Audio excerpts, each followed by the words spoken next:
Look, I speak from the heart. It is just my opinion. If you do not like it, fine. But it was embarrassing. Picture yourself in a packed stadium in Madrid. You are surrounded by thousands of local fans who have lived and breathed clay court tennis for generations. These people know the game. They know the culture.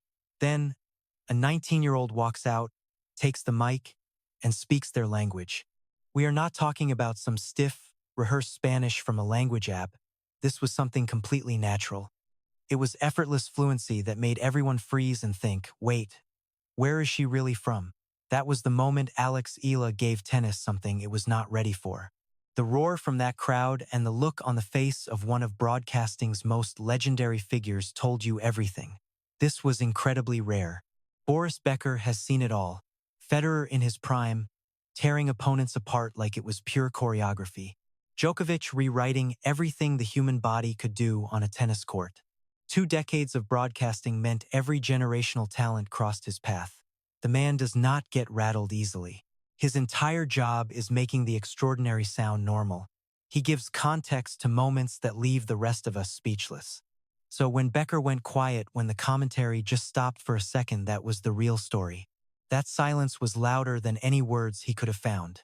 To understand why it hit so hard, you have to look back before Madrid. You have to go back to a tiny town on the coast of Majorca, a place most people outside the tennis world have never heard of. Manacor is not some glamorous paradise.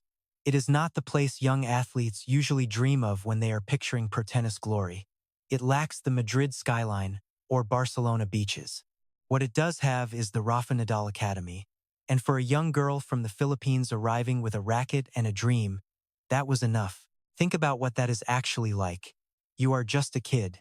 You have left your home country, your family, and everything familiar to land in a foreign place. Every meal in the canteen, every team meeting, every joke between partners, it was all happening in Spanish. Every instruction from the coach mid-drill, all Spanish. Usually, people in that spot find their own kind. They seek out their own people. They look for anyone who speaks their language and build a small bubble of comfort to survive the struggle. Eala did not have that luxury. There was no Filipino community for her to hide in after a hard practice. No English safety net existed to catch her when things got overwhelming.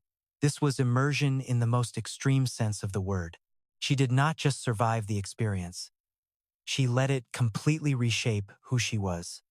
Now, there is something language researchers talk about, a specific threshold that second language learners either reach or they do not.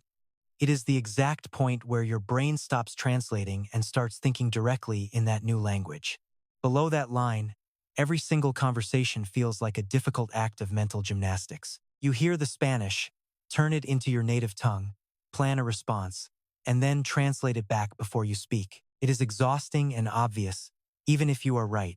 But above that threshold, the language just flows. It becomes pure instinct. Eala crossed that line years before she ever played on a WTA court. By the time she reached Madrid, Spanish was not just a subject she had learned. It was part of who she had become. But the tennis world had no clue. That is what makes this whole story so fascinating to dive into.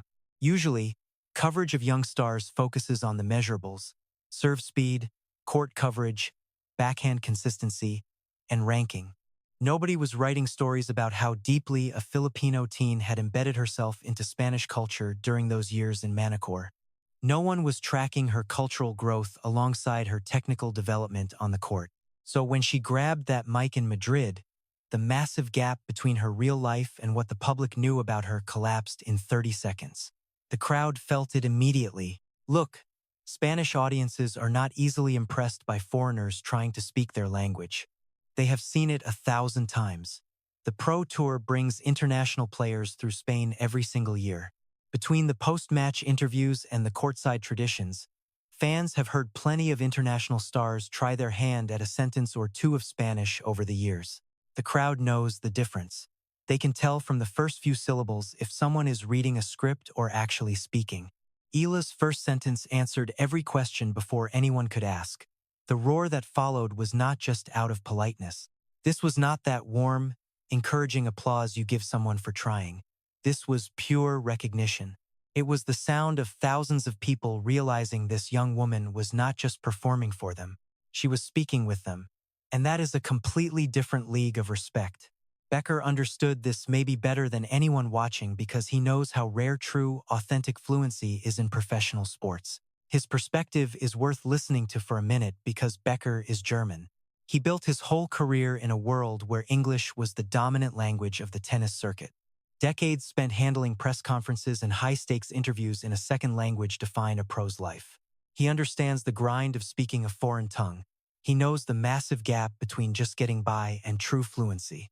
Watching Eala on that Madrid clay, he was more than a commentator witnessing a simple, curious moment on court. He had lived the struggle of language and identity in the high-pressure world of pro tennis. He saw a young athlete pull off something he knew was brutal, yet she made it look effortless. That silence wasn't confusion.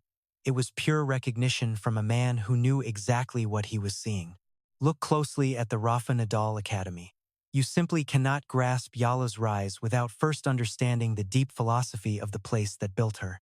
Over the years, Nadal has shared his deep vision for what he truly wanted this academy to become. It was never meant to be just a training camp. The mission was always much bigger than that. A home where young athletes grow into well-rounded, complete human beings, where discipline, respect, and culture are the actual foundation of life, never treated as some simple optional extras. At the academy, players don't just train. They live there, they study, they truly grow up there. This environment is built to create more than just elite tennis stars. It produces fully realized, well-rounded people. For a kid like Eala, arriving from a completely different culture and language, the academy became the primary world where she lived out her entire adolescence. Her perfect Spanish is the clearest proof of something far deeper than just mastering a new language skill. It is solid proof that the academy's core philosophy works. It shows you can take a young talent from the other side of the globe, drop them into a total immersion environment built on values and personal growth, and watch them emerge years later carrying multiple identities all at the same time, not fighting each other, but perfectly woven together into something entirely fresh and new. Madrid was that vision coming to life before thousands on one of the most iconic clay courts in Europe. Then there is the vital Filipino side of this story. The massive reaction back home in the Philippines was a completely different kind of emotional experience compared to the local fans in Madrid. Spanish fans heard her fluency and felt a bond. But the Filipino community watching globally saw something else entirely. They saw one of their own. A young woman who left home at an age when most teenagers are still figuring out life in the comfort of familiar surroundings. She went somewhere foreign, faced the struggle, and chose to go all in instead of playing it safe. She absorbed a brand new culture without losing the person she truly was along the way. Then she walked onto the world stage and took total command with absolute, undeniable authority. That requires a special kind of grit that you just won't find in any official ranking system. Filipino fans weren't just proud of her Spanish. They were proud of the brave choice that made it possible. That choice years ago to dive into the deep end and skip the easy path entirely. To commit so deeply to a new world that it finally became a real part of her soul. Eala's unique dual identity, being Filipino at her core but shaped deeply by Spain, is absolutely not a contradiction at all. That is the whole point. It's what happens when a young person refuses to stay on the surface of the world forming them. She dove deep. Madrid was simply what that depth looks like when it finally breaks the surface. It's worth making a comparison here just to see how truly rare and unprecedented this combination actually is. The tour has seen players become massive icons in markets far away from their home countries before. Stars have built huge fan bases in Asia, South America, and Europe through their big personalities and exciting games. But the unique space where Eala currently stands, Filipino identity mixed with Spanish fluency and a clay court game built at a world-class academy, it is all genuinely new. There is no template for this. There's no previous star you can point to and say, she is just like that. That pure novelty was exactly what the Madrid fans felt. The realization that they were watching something the world of tennis had simply never produced before. A player you can't just fit into a simple box because her personal story is far too layered. She isn't just a Filipina competing in Spain. She's a Filipino talent who grew up there and learned to think in Spanish. She built her entire game on Spanish clay and honors that deep connection every single time she steps on court. The tennis media moves way too fast, often flattening complex careers into simple, easy-to-digest storylines. Rising star, underdog story, emotional comeback. The format always demands simplicity. Eala is hard to define, and Madrid was the moment her complexity finally became impossible to ignore. Boris Becker going silent was the media world admitting in real time that their usual scripts just weren't enough. This wasn't just another player fitting into a standard category. This was something new that demanded a different kind of focus. Now, let's look at what is next. The story is just beginning. Honestly, Madrid was just the opening act. The clay court foundation she built in Spain gives her an edge that most teenage players simply haven't had time to develop. Technical depth from years in a world-class tennis program doesn't just happen overnight. It is earned. It doesn't vanish after one loss. It builds and matures. It shows up in those split-second decisions during a grueling third set on slow clay. These are the choices that separate players who truly understand the game from those who are still learning to read it. She has the skill. She has the story. And now, after Madrid, she has an audience that finally understands both in a way they never did before that breakthrough. The Spanish tennis world has embraced her like one of their own, someone who has added something real to their culture. That bond will follow her to every clay court tournament in Europe for the rest of her professional career. Filipino fans, watching with fierce pride, finally have a moment that captures exactly what makes her special, beyond what words can say. The feeling of watching a local hero stand in the middle of a massive global crowd and belong there completely. That Tuesday practice session in Manacor that went unfilmed. That conversation in the academy cafeteria in Spanish that went unrecorded. The slow, daily grind of absorbing a language and a culture through years of total immersion. All of it was invisible. All of it was necessary.